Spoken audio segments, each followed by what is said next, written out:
Mesdames et messieurs, bonsoir et bienvenue dans Viva Info Invasion Française en cette soirée du jeudi 27 août 2026. Dans les actualités de ce soir, dans la suite de l'enquête sur les meurtres de Stéphanie et Anctine, des sources indiquent qu'elles auraient été emmenées en voiture vendredi. Ce véhicule serait le dernier endroit où les deux jeunes filles ont été vues et les enquêteurs disposeraient déjà d'éléments de preuve concrets à ce sujet.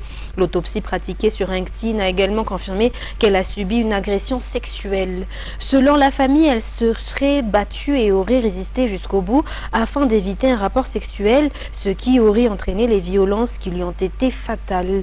Face à ces faits, des personnes soupçonnées d'avoir commis le crime auraient déjà été arrêtées selon les informations communiquées par la famille. Dans les actualités de ce jour également, l'autoroute a été détournée du tracé initialement prévu et traverse désormais des rizières dans 3 Faucontins d'Anzozurbe. Plus de 1000 ménages d'agriculteurs ont découvert avec stupeur cette modification qui menace leurs moyens de subsistance sans qu'aucune information préalable ne leur ait été communiquée. Ce sont les piquets plantés dans leurs terres agricoles qui les ont alertés. Se disant profondément désemparés, ils ont déclaré aux journalistes que cette situation équivalait à une mise à mort indirecte. Reportage sur les images de Yves Janel.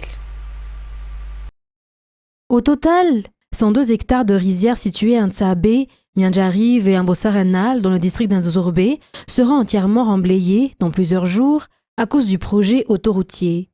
Ces rizières ne figurent pas sur le tracé initial du projet, pourtant les engins ont déjà commencé les travaux sur place. Les agriculteurs n'ont reçu aucune information préalable. Ce sont les piquets plantés au milieu des rizières qui leur ont appris que leurs moyens de subsistance allaient être détruits.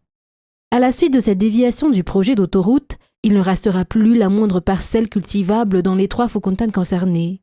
Or, l'agriculture constitue depuis toujours la principale source de revenus de la population.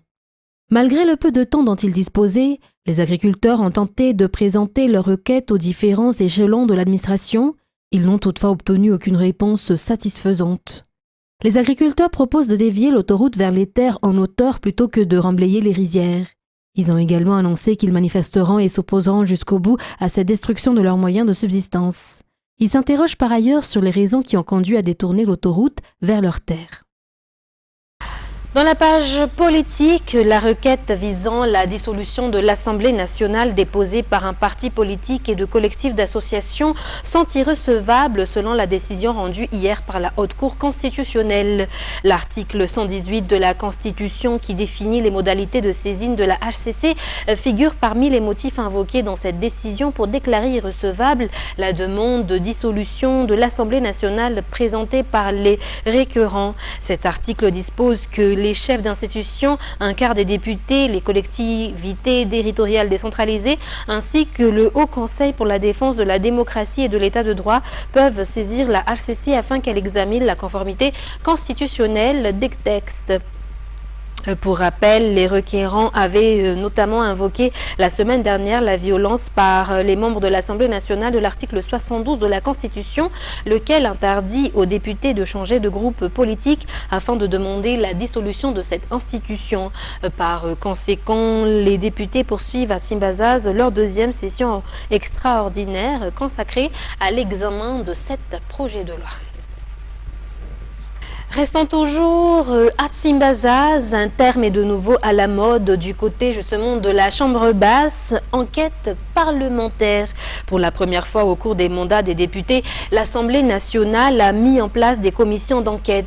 Ils affirment travailler sur des enquêtes concernant la Jirama, la Covid-19 et également le stade Baréa Mamas.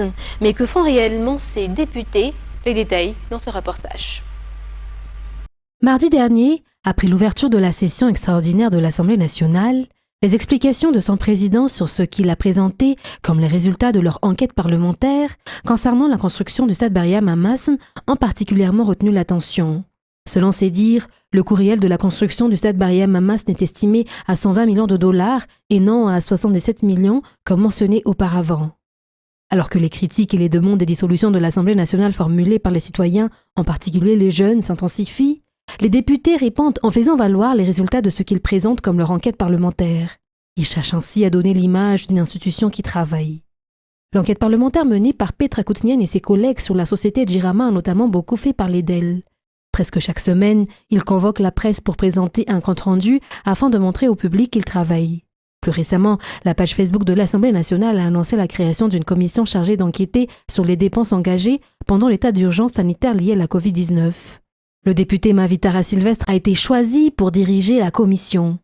Les réactions des abonnés à la page de l'Assemblée nationale ne se sont pas fait attendre. Pour rappel, le nom de ce député de Wangenjan a été cité dans une affaire de détournement de fonds pendant la période de la Covid-19, ce qui a conduit à son placement en détention provisoire en 2024. Par ailleurs, sous la présidence de Cité Rangena Soulniek, l'Assemblée nationale a déjà adopté la loi de règlement pour l'année 2020. Le ministre de l'Économie et des Finances du gouvernement actuel avait alors affirmé que toutes les dépenses engagées durant cette période avaient respecté les lois et les normes en vigueur. Autrement dit, il n'y aurait eu aucun détournement de fonds publics.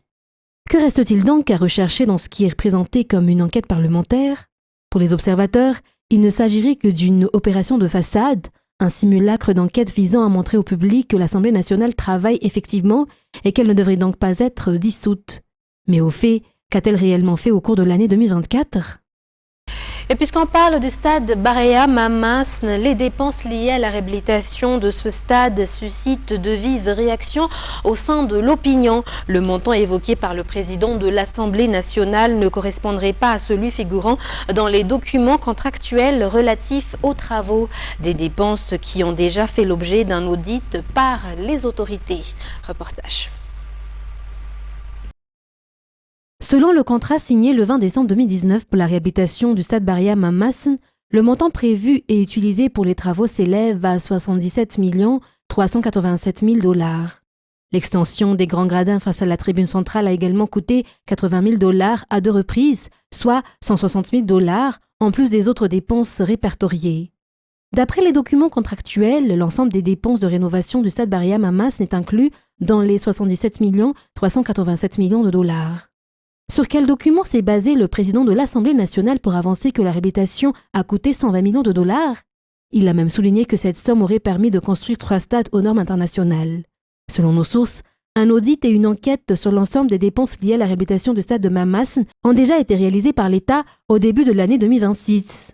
Cet audit aurait clairement établi les détails de toutes les dépenses. Pour rappel, le 31 décembre 2025, l'État a résilié le contrat de l'entreprise chargée de l'entretien de la pelouse du stade Baréa Mamasn. Cette pelouse avait pourtant été validée par les techniciens de la CAF qui ont assuré un suivi rapproché depuis février 2025. Une entreprise étrangère devrait poursuivre les travaux à partir de la fin du mois d'août, selon le ministre de la Jeunesse et des Sports. Toujours selon les informations, le stade Baréa Mamasn était en voie d'obtenir son homologation en septembre 2025, mais les techniciens de la CAF ne sont pas venus en raison de la situation à Madagascar. Leur venue aurait dû être reportée en octobre 2025, mais elle n'a finalement plus été autorisée par l'État. La rénovation du stade Baréa Mamasn a été entièrement prise en charge par l'État. Partant à présent sur la route nationale numéro 4, la coupure de la circulation au PK 520 plus 010 à hauteur du pont de Berivj dans le Fukuntan de Berivj, commune rurale d'Antanamba ou Anjanlava, district de Marvoie, est reportée au début du mois de septembre. Initialement prévu du dimanche 30 août 2026 à 7h au lundi 31 août 2026 à 19h, cette interruption devait permettre la réhabilitation et la réalisation de travaux provisoires lié à l'installation d'un pont métallique de type Bélé, conformément au communiqué du ministère des Travaux publié le 25 août dernier. Selon toujours ce communiqué, aucune voie de déviation ne sera praticable pendant l'exécution des travaux. Poursuivant dans cette page sociale, parlant religion, le grand rassemblement de la branche laïque de l'église FJKM se tient à Ntirabe pendant 3 jours. Organisée tous les 2 ans, cette rencontre réunit des représentants de tous les synodes régionaux de Madagascar ainsi que tous les participants venus de l'extérieur du pays. L'objectif est de se ressourcer et de recevoir diverses orientations afin d'adopter de nouvelles méthodes dans le service religieux. C'est un reportage de James Orangian Arman, un correspondant de Viva à Ntirabe. Le grand rassemblement de la branche laïque de l'église FJKM se déroule à Ntirabe au sein du synode régional numéro 8. Il a débuté hier et durera 3 jours. Cette rencontre, organisée tous les 2 ans, réunit les représentants de tous les synodes régionaux de Madagascar, ainsi que des délégués venus de l'extérieur de l'île. Elle a commencé par un grand culte célébré à la cathédrale Mahafal Hifadzevan. Plusieurs activités sont prévues tout au long de ce rassemblement. La branche laïque de l'FJKM fête ses 47 ans d'existence cette année. Elle joue un rôle majeur dans le bon fonctionnement général de l'Église. Environ 4000 fidèles membres de la SFL participent à ce grand rassemblement à Ntsirabé. Cette rencontre vise à permettre aux participants de se ressourcer et de recevoir différentes orientations afin de renouveler leur façon d'aborder le service religieux. Dans la page sportive de ce soir, l'ASCAM d'Ntsirabé, équipe pratiquant le Cécifoot, un football destiné aux personnes ayant une déficience visuelle, a reçu de nombreux équipements de la part de Cécifoot La Réunion, notamment des polos, des sacs et diverses tenues. Ce don est le fruit d'une étroite collaboration entre les deux équipes depuis 2 ans. Toujours un reportage de Jameson Rajan Armanan. Depuis le début de l'année 2024, l'Association sportive des aveugles modernisés, ou ASCAM Ntsirabé, collabore avec Cécifoot basée à l'île de la Réunion. L'ASCAM est une équipe qui pratique le football destiné aux personnes ayant une déficience visuelle, appelée Cécifoot. Les deux parties coopèrent dans plusieurs domaines, notamment le soutien matériel et technique, ainsi que l'accompagnement moral. Aujourd'hui, des représentants du Cécifoot de la Réunion sont venus à Ntsirabé pour remettre de nombreux équipements à l'ASCAM. Des échanges et plusieurs évaluations ont également eu lieu afin d'améliorer la pratique du Cécifoot au sein de l'ASCAM. Alors la raison pour laquelle on a donné ce matériel, c'est uniquement dans le but du développement de l'équipe ASCAM à Madagascar sur Ntsirabé. Les dons qui ont été donnés aujourd'hui, ils ont été donnés par toute l'équipe de Cécifoot Réunion, ainsi que nos parrains, qui sont Melvin Adrien, Thomas Fontaine et Ryan Raveloson. Alors aujourd'hui, on a ramené des polos pour chaque joueur et un polo pour l'entraîneur. Et on a aussi ramené des sacs et des paires de gants pour le gardien. Alors justement, on est en train de travailler dessus pour essayer d'attribuer un terrain adapté pour l'équipe d'Ntsirabé. Et après notre venue en 2024, on espère que ça bougera un peu plus aujourd'hui en 2026. La réception de ces nombreux équipements est très importante pour l'ASCAM.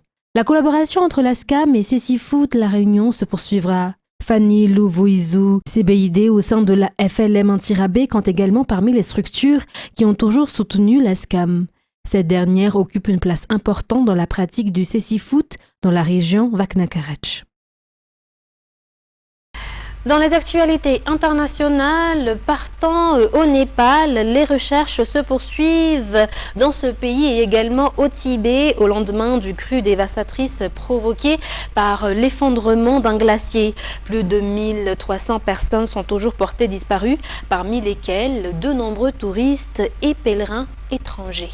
France 24. Dans leur bagage, ces Sud-Coréens emmènent des kits de premiers secours et des vivres. Tous font partie de l'équipe de secouristes en partance pour le Népal dépêché par les autorités.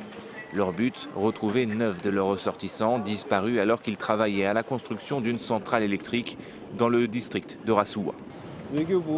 Nous mettrons tout en œuvre pour que les opérations de recherche et de sauvetage de nos ressortissants au Népal soient menées rapidement et en toute sécurité. Situé au cœur de l'Himalaya, le Népal attire aussi chaque année de nombreux touristes étrangers. Les autorités sont sans nouvelles de 517 d'entre eux au Népal et de 260 côté chinois. Parmi les disparus, des Indiens, des Britanniques, des Américains ou encore des dizaines d'Australiens. À ce stade, 34 Australiens sont portés disparus. Nous demandons à toute personne disposant d'informations de se manifester. Nous espérons que grâce à cela, nous pourrons afficher le nombre de personnes disparues à l'écran. Selon le ministère des Affaires étrangères, 80 Français ont signalé leur présence au Népal, sans que l'on sache pour l'heure s'ils se trouvaient dans la zone sinistrée. Et en plein procès, Meta a accepté hier de payer jusqu'à 17 milliards de dollars et de bidders Instagram et Facebook pour les adolescents d'une cinquantaine d'États et territoires américains, en concluant un accord avec leurs procureurs généraux comparé au règlement historique imposé aux cigarettiers en 1998. France 24. Pour la dernière fois, l'équipe juridique de Meta arrive au tribunal d'Auckland. La maison mère de Facebook et Instagram s'apprête à conclure un accord avec une quarantaine d'États américains, montant total près de 17 milliards de dollars. Il s'agit d'une victoire significative pour les familles à travers le pays, pour les parents, les enfants, pour ceux qui souffrent en silence ou publiquement. Au lieu de nous embourber dans des années de procès et d'appels, nous avons obtenu les changements que nous voulions. D'ici quelques mois, un adolescent vivant dans un État concerné ne pourra pas utiliser Instagram et Facebook plus de 2 heures par jour en cumulé. Impossible aussi d'accéder à ces réseaux sociaux entre minuit et 6 heures, à l'exception des messageries. Les notifications seront également désactivées pendant la nuit et les heures de cours. Enfin, l'entreprise masquera les compteurs de likes et désactivera les filtres imitant la chirurgie esthétique. Des changements destinés à limiter l'addiction des moins de 18 ans aux réseaux sociaux. De nombreux parents accusaient la société de Mark Zuckerberg de miner la santé mentale de leurs enfants, à l'image de Victoria Hinks, dont la fille Alexandra s'est suicidée à l'âge de 16 ans. L'accord ne va pas me rendre ma fille, mais il va envoyer un message puissant. Ils rendent volontairement ces choses très addictives, car c'est leur modèle économique. Leur but, c'est que les gens restent en ligne, pas qu'ils se déconnectent. C'est pour ça que nous avons besoin de lois. Des accusations contestées par le groupe qui affirme que l'accord ne constitue pas une reconnaissance de responsabilité. Les contraintes pourront encore se durcir si Snapchat, TikTok et YouTube, principaux concurrents de Meta, se soumettent aux mêmes règles. Et pour conclure ce journal, partant à Mayotte, Sébastien Lecornu, Premier ministre français, en déplacement à Mayotte pour 2 jours, s'est penché hier sur la lutte contre l'immigration clandestine et proposé de revoir la gouvernance de la reconstruction après le cyclone Chido provoquant la colère d'une députée dans ce département français où le Rassemblement national progresse. France 24. Il est venu apporter des solutions. Sébastien Lecornu a entamé mercredi une visite de 2 jours à Mayotte, 1 an et demi après le passage du cyclone Chido, qui avait dévasté l'île et fait au moins 40 morts. Le Premier ministre juge la reconstruction trop lente et veut mobiliser les acteurs locaux. Si je ne remets pas en cause les engagements de l'État qui ont été pris par mon gouvernement ou les gouvernements précédents, je vais peut-être vous faire des propositions d'inflexion dans la gouvernance de tout cela, dans la manière de travailler. Parce que si ça n'avance pas, c'est qu'il y a forcément une raison. Cette année, moins de 12% du budget prévu pour la reconstruction de l'archipel a été engagé. Alors Sébastien Lecornu veut donner à chaque projet un responsable, une date et un résultat vérifiable. Une démarche qui a provoqué la colère d'Estelle Youssoufa, députée de l'archipel. Que font les services de la préfecture à Mayotte? Quand vous dites à quoi on paye tous ces fonctionnaires s'il faut que le Premier ministre vienne lui-même inspecter la virgule dans un dossier? Autre sujet pour le Premier ministre, entouré de 6 ministres dont ceux de la Défense et de l'Intérieur, la lutte contre l'immigration illégale, une lutte qui pour lui doit passer par une plus grande militarisation. Ce que nous allons assumer à très court terme, c'est d'employer de la haute technologie militaire, ballons statiques de surveillance, comme on le ferait sur des zones parfois de conflits difficiles, pour faire du renseignement. Et pour faire pression sur les pays voisins, point de départ des migrants, Sébastien Lecornu veut conditionner l'aide au développement versée par la France à une meilleure collaboration dans la lutte contre les passeurs et leur capacité à reprendre les étrangers en situation irrégulière. Une solution considérée comme de la communication politique par Estelle Youssoufa, qui rappelle que cette conditionnalité des aides existe déjà et ne produit selon elle pas d'effet. 16 000 étrangers en situation irrégulière ont été expulsés de l'île au premier semestre. Mesdames et messieurs, fin de ce journal. Nous vous remercions de votre fidélité. Restez avec nous pour la suite du programme. Très bonne soirée à tous et au revoir.